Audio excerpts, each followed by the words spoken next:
बहुत बहुत आभार। 2014 से जब से केंद्र में भारतीय जनता पार्टी की सरकार आई है, एक जोड़ी की जो सरकार सत्ता में बैठी है, 2014 के बाद पूरे देश के अंदर उन्होंने राजनीतिक स्तर को गिराने का काम किया।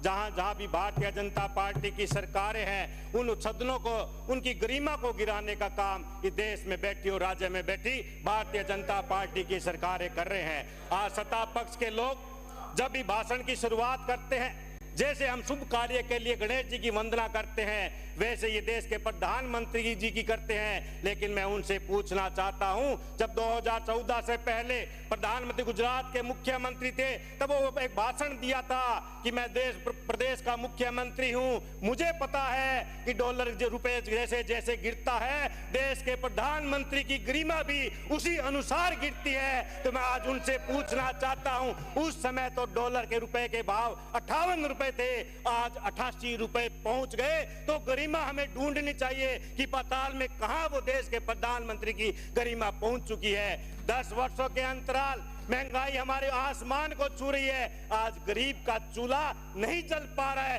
ये देश के हालात है। आज जो हमारा पासपोर्ट की रैंकिंग जो 71वें स्थान पर थी, आज वो 90वें स्थान पर पहुंच चुकी है। आज देश के अंदर 6.5 लाख करोड़ रुपए का कर्ज हो चुका है, और देश का प्रधानमंत्री, जिनको देशवासियों के मन में आत्मविश्वास भरना चाहिए, आज हमारा प्रधान सेवक क्या भाषण दे रहा है। एक प्रत्येक भारतीय के अंदर डर और भय पैदा कर रहा है कि आपकी भैंस चोरी कर लेंगे, आपके मंगलसूत्र छीन लेंगे, आपके जमीनों पे कब्जा कर लेंगे। ये देश का प्रधानमंत्री इस तरह के वक्तव्य की बात कर रहा है। आज हमें शर्म आती है। पूरे देश के अंदर बहुत सी हमारी वेशभूषाएं थी, बहुत से हमारे धर्म से, बहुत हमारी जातियां थी, एक साथ बैठकर उनके अंदर सौहार्द का वातावरण था। लेकिन पिछले 10 वर्षों में इस भारतीय जनता पार्टी की सरकार ने अपने निजी स्वार्थों की वजह से पूरे देश के अंदर भाईचारे को खत्म कर दिया, पूरे देश के अंदर जहर घोलने का काम किया।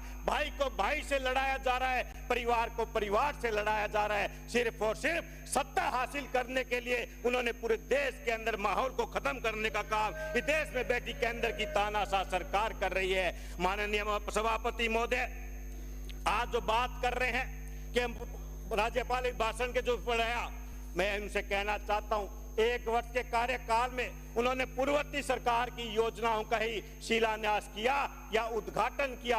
1 वर्ष के कार्यकाल में उन्होंने अपने कार्यकाल में 1 पैसे का भी काम इस राजस्थान की सरकार को नहीं दिया, क्योंकि यह सरकार पूंजीपतियों की सरकार है। यह नहीं चाहती गरीब का चूल्हा जले, ये नहीं चाहती गरीब को अंग्रेजी शिक्षा मिले, ये नहीं चाहते किसान आगे बढ़े, तभी तो किसानों पे अत्याचार किया जा रहा है। यह राजनीति हमारे कांग्रेस के नेताओं ने एक समाज सेवा के रूप में की थी कि राजनीति के माध्यम से पीड़ित व्यक्ति को हम न्याय दिलाएं, गरीब का हम चूल्हा जलाने का काम करें, अंतिम छोर तक विकास की गंगा को पहुंचाने का काम करें। लेकिन ये तो भारतीय जनता पार्टी की सरकार की ड्राफ्टिंग चंद पूंजीपति घरानों के ऑफिसों से चलती है, और उन्हीं के दो लिए ये नियम और कायदे कानून बनाए जाते हैं। मुख्यमंत्री अशोक गहलोत ने देखा कि जिस तरह से भारतीय जनता पार्टी की सरकार लगातार महंगाई बढ़ रही है, गरीब का चूल्हा नहीं जल रहा, गरीब के बच्चे भूखे मर रहे हैं, उनको मुख्यमंत्री अन्नपूर्णा फूड पैकेट योजना देने का काम किया, जिससे कि गरीब के घर में भी चूल्हा जले।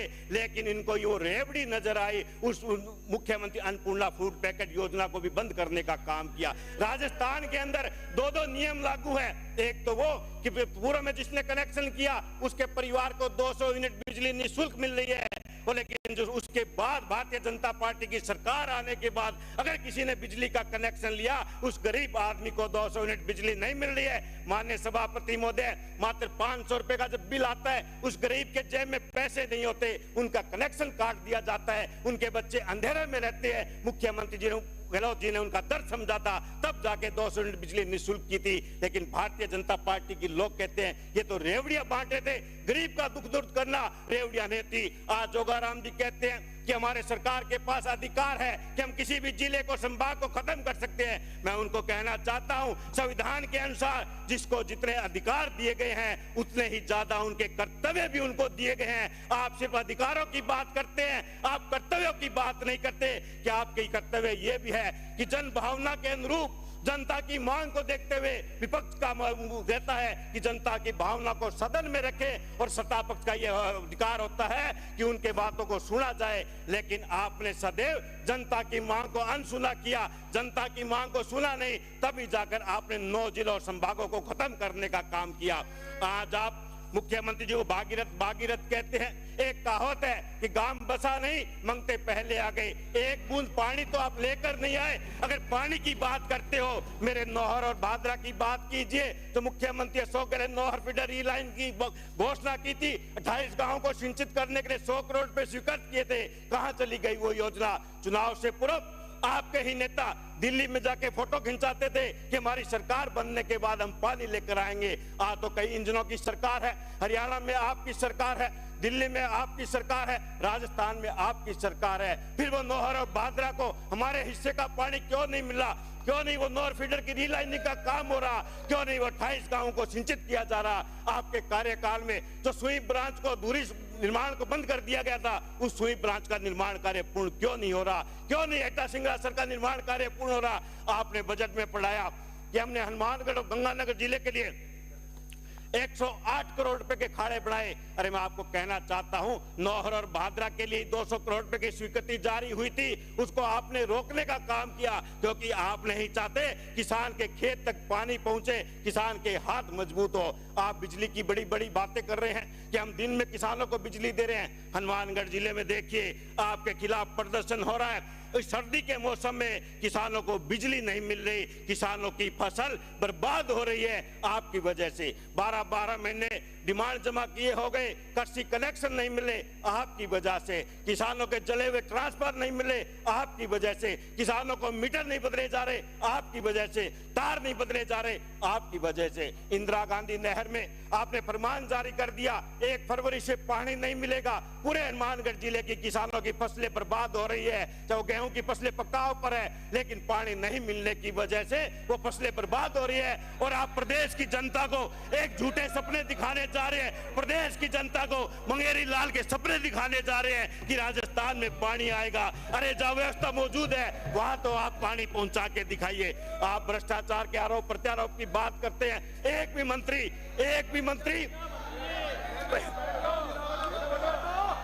मंत्री ये दावे के साथ कह दे कि मेरे डिपार्टमेंट में ब्लॉक से लेकर जयपुर तक भ्रष्टाचार नहीं होता। आरोप प्रत्यारोप हम एक दूसरे पर करते हैं, लेकिन भ्रष्टाचार का असली जन्मदाता जो हमारे अधिकारी हैं, आज भी 10 से 20% का कमीशन, चाहे वो किसी भी डिपार्टमेंट में हो, निर्माण कार्य के लिए जाता है। और वो कमीशन ईमानदारी के मानते हुए ऑफिसों में अधिकारी कर्मचारी ले रहे हैं। वो लगाम हम क्यों नहीं लगा रहे? चाहे वो आपकी सरकार हो, चाहे वो हमारी सरकार हो, सदियों से ये चलता रहा है। राज्य सरकार का, गरीब जनता का 20% का पैसा कमीशन के रूप में अधिकारियों की जेबों में जा रहा है। आप नियम बनाइए, आय से अधिक संपत्ति की जांच करवाइए, अधिकारियों की भी जांच कराइए, आपको सब पता चल जाएगा। सब मंत्रियों की आंखों के नीचे ये काला धंधा हो रहा है। 20% कमीशन उन अधिकारियों कर्मचारियों के जेबों में जा रहा है। उसके बारे में किसी ने भी आज तक सोचने की बात नहीं की।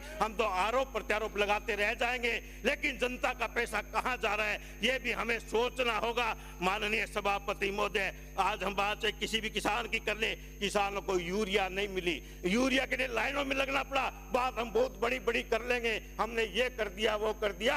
आप गरीब के धरातल पर जाकर देखिए, गांव में जाकर देखिए, किसान की हालात देखिए, मजदूर की हालात देखिए।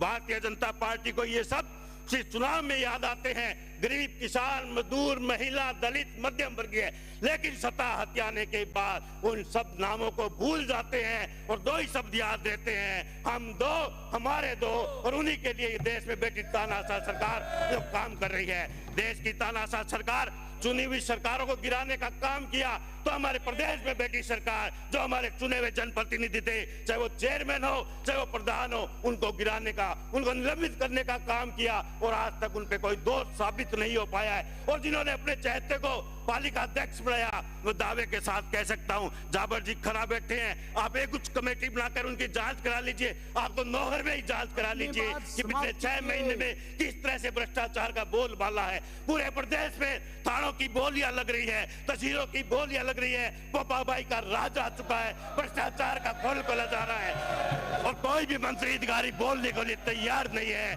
धन्यवाद। जय हिंद, जय भारत।